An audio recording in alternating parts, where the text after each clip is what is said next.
And then, like, before they get to the reality stone, let's talk about Gamora asking Star-Lord to kill her. Like, in what world does the person you love is okay with killing you? Like, I don't know why people do that. Like, you better just be okay with killing yourself, because I'm not about to kill you.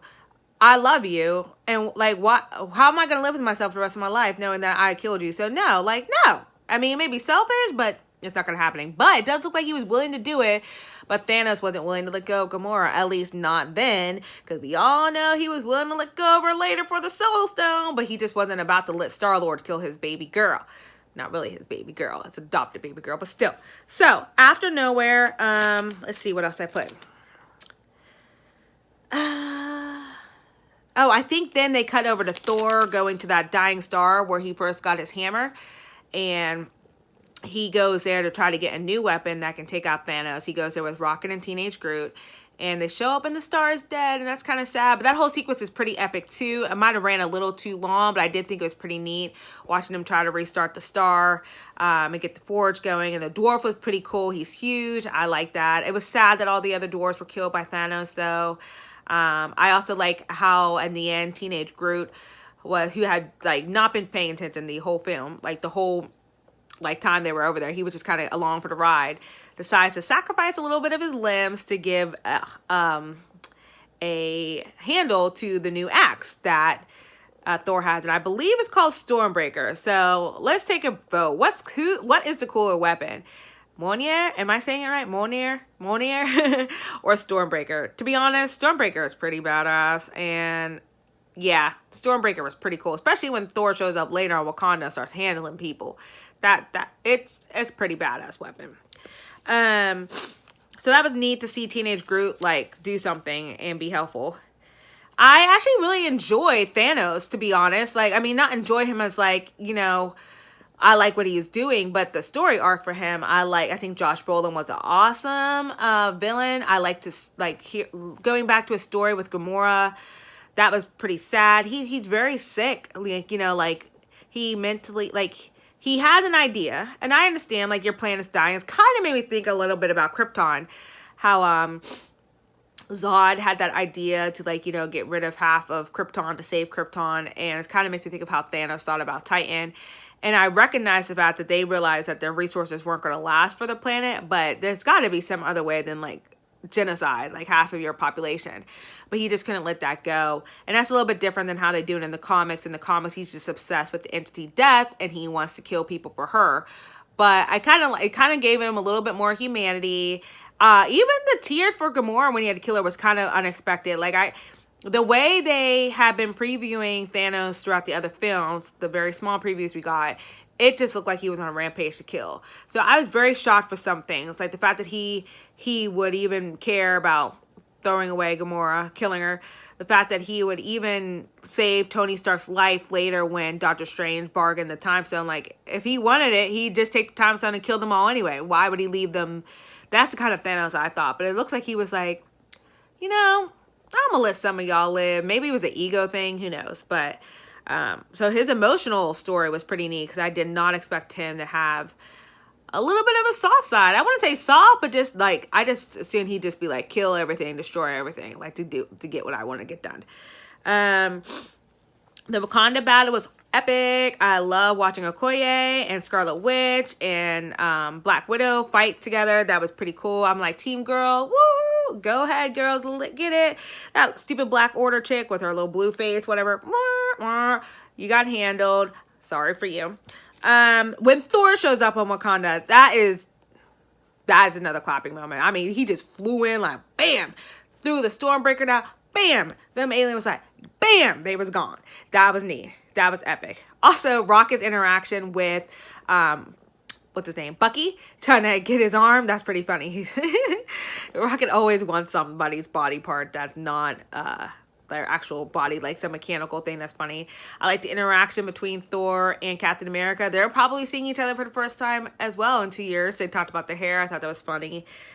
Again, I think they limited Scarlet Witch too much. She should be able to like take out, I mean, she took out that machine thing, but I don't know. I just seem like she could have did more. She's all like, oh, you're gonna die alone. And she's all like, ah. And then Black Widow and Okoye come and save her. And I'm like, this chick don't need saved. She's Scarlet Witch. She should be like, whoop. And it all should have been done. But no. The battle on Titan. Let's talk about that. Ugh, Star-Lord. I mean, I know they couldn't let the gauntlet come off because then again, you would not have it filmed. But why do they have to go that route? Star-Lord looked like a little punk. A little punk. Like, you couldn't wait 2 minutes for the gauntlet to come off before you handle Titan or Thanos. Really? Really? You had to hit him right then and there. Where you saw everybody was struggling to get that thing off. You couldn't wait. I mean, I know you pissed that he killed your girl. Because I'd be pissed too if you killed my man. But I'm just saying. Like a minute. You just had to, probably even 30 seconds. It was almost off. And then he ruined it. And let's talk about Thanos literally just brought a moon down and was throwing asteroid chunks at people with the Power Stone. Yeah. Next time you're in a fight with somebody and they destroy a moon and they start throwing stuff at you, you probably know you're going to lose. And to be honest, I really wanted Tony to die for many reasons. One, I had this sad feeling that they're going to kill off a lot of the original Avengers in the second movie. It would have helped to have one of them or two of them die in this film to break it up.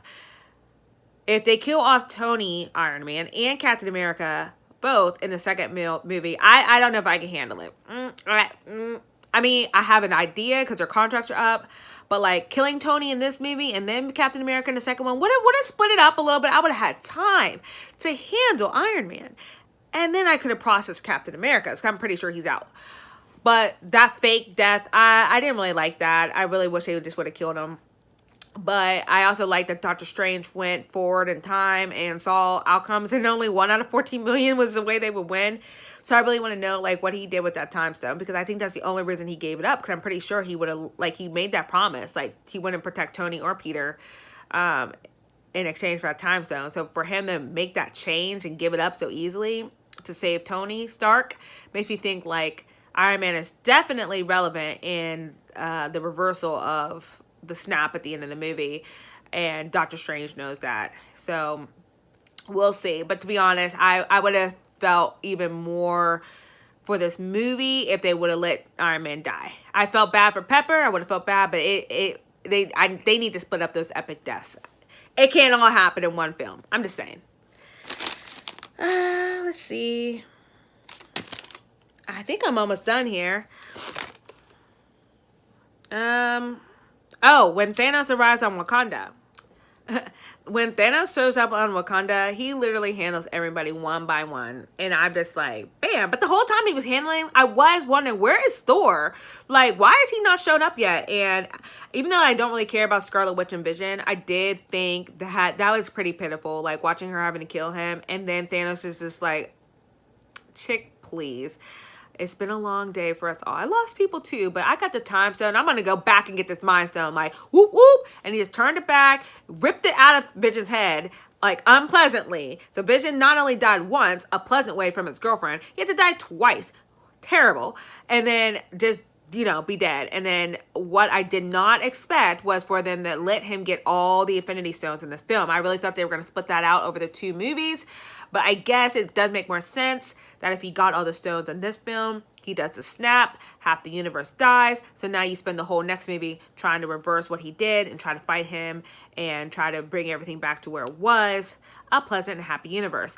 But that snap, that whole sequence was so epic because it took me a minute. It literally took me a minute to kind of figure out what the heck just happened because I just remember Thor flying in, whipping Stormbreaker, it going into Thanos falling over, Thor's pushing it in even more. And that's why I'm going to have to see the movie because I can't remember exactly what Thanos said, head or hand. I think he might have said head, but he was like, something, you should have went for the head. I thought he said hand, but I'm pretty sure maybe he said head, but anyway. And then all of a sudden it just like goes blank. And I'm like, what? And then he's like in this little world. I'm pretty sure he is in the soul world with Child Gamora. Let's talk about Child Gamora real quick. She's so adorable. That little actress and the little makeup on, that's so cute. I was like, oh, look at baby Gamora. Anyway, and then you go back and then you're like looking at Thanos's gauntlet. It's kind of messed up. It looks like it's deteriorating a little bit. So clearly the snap also does some damage to the gauntlet when you do that.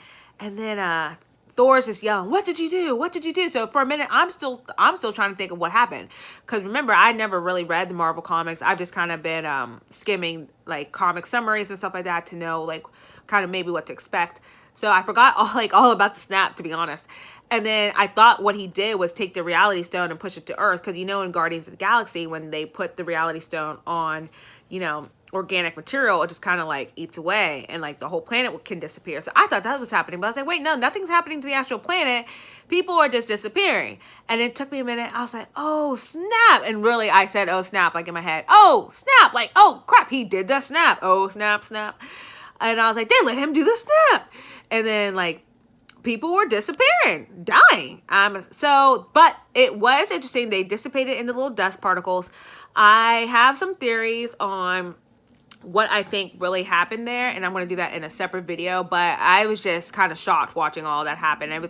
Even though we know some of those characters have movies coming up in their future franchises, it did not make some of those deaths hurt any less, because when's the last time you're like, oh, okay, I'm okay with dying because I know I'm going to come back? They didn't, in your mind, if you look at it from their perspective, it gets sad, because you're like, they don't know that they can bring these guys back. And even though I hate Bucky, I secretly clapped in my head that he died. Captain America, like, that's his best friend. So, like, their reaction to the deaths, that's kind of what got me more than knowing that, like, some of these are going to come back. But it's more like, man, they don't know that. And then, like, as the character, they don't know. And the one that really got me, I'm sure got everybody, was Peter Parker, Tony, Mr. Stark. I don't want to go. I mean, who wants to die? Nobody wants to die. Nobody wants to go. I was like, no. So, yeah, that was hard, even though I know he's got a second movie coming up. Also, all the Guardians dying. Kind of spoiler alert, because I saw Chris Pratt on his page talking about filming Guardians of the Galaxy Volume 3 with Palm coming up. So, yeah, spoiler alert, clearly they got to come back, unless Volume 3 is filmed at some other time in the Marvel Cinematic Universe, like before Infinity War, which I highly doubt. Also, Gamora's death, that was sad. I'm pretty sure she's gone. I don't think she's coming back. I think everybody who died before the snap is gone.